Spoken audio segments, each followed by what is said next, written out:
Hey, how's it going? Rican 7 here from Bar Cologne. I'm on car line duty with waiting on the kiddo. Hey, so I saw an interesting post yesterday on one of our Facebook groups about large scale combat operations and what to expect, increasing survivability on the battlefield and such. I've been out for 7 months, but it's a topic near and dear to me. So I would say that the first thing you young medics still in action have to remember, and our leaders as well, is that we have to accept the fact that air is going to be contested, terrain is going to be contested. We got to stop trying to think of a way to avoid those scenarios because they're going to happen. So how do you operate successfully in the medical realm? How do you save lives successfully with those constraints, right? um, I think we have to start leveraging AI. I think we have to start leveraging autonomous.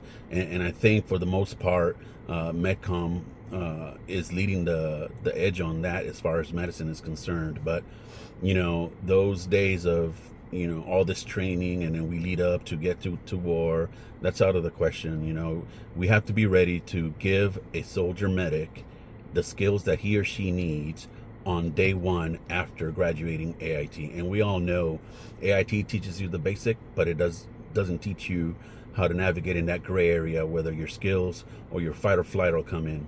And I think that's where AI may come in, right? Autonomous, semi-autonomous, algorithms, all those good things out there that Navy's using, Air Force is using, our civilian counterparts are using.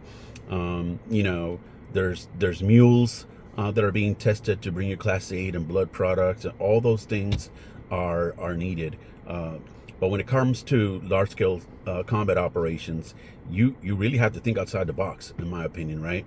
Imagine yourself, you're a battalion aid station or squadron aid station, and you're in this huge mega city.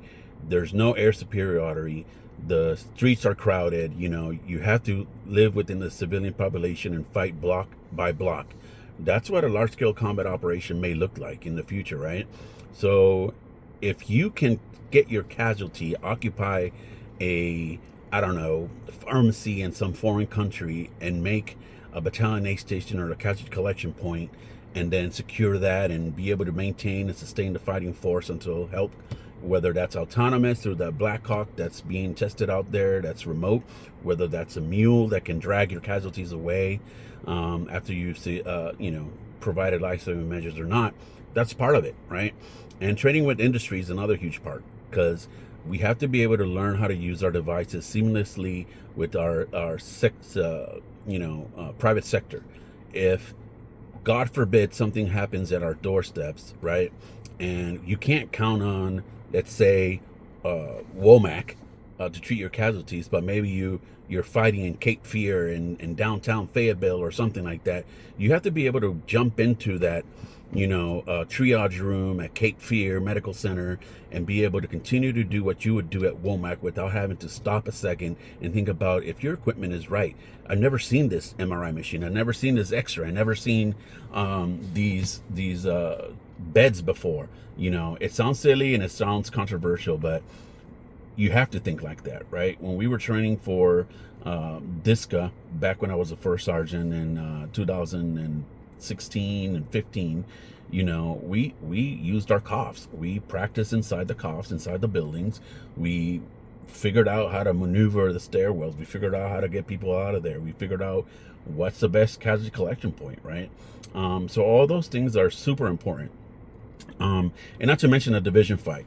So when I went to Iraq in '04, to me, the division fight was, FOB Stryker, right? And FOB Stryker, that's where the division headquarters, or in Tikrit, 1st ID division headquarters was at. And then we were in sector and zone and, route grade, route this and that. And that was a division fight, tank on tank, kind of, because it was still insurgency and stuff like that. And the rest. But when we talk about the division fight and having medical assets at the division site, you got to stop thinking that it's in the constraint or in constrained restraints, of a land, right? So, for example, just because there's war in the Middle East doesn't mean that the division might be in the Middle East.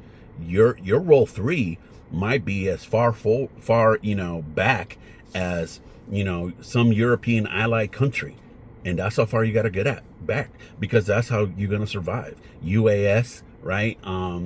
Supersonic, hypersonic missiles, or whatever's out there, right? UAVs. You cannot count on, 1K or one grid square of a terrain feature to get to your next level of care. You have to be ready. And not to mention the littoral and the Indo-PACOMs and being able to use the Navy and Air Force. I'm telling you, one thing I've learned since I've been out in the civilian sector is Navy is embracing the future of Army medicine, right? So is Air Force with the BAT doc, with all these devices. Army, we need to catch up.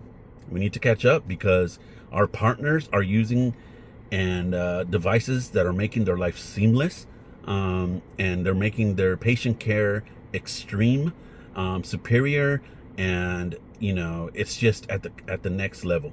So I don't like talking a lot about the Army, but this topic is super cool to me. I love talking about next generation advancements in technology and how to help our force be more lethal and help our medical community increase survivability on the battlefield. But again, I've been out for 7 months, so maybe in the next 2 or 3 months I'll post another one about Army stuff. But yeah, just looking forward to pick up my son and go enjoy retirement and get him a haircut, and yeah, we'll see what comes next. Don't forget to subscribe.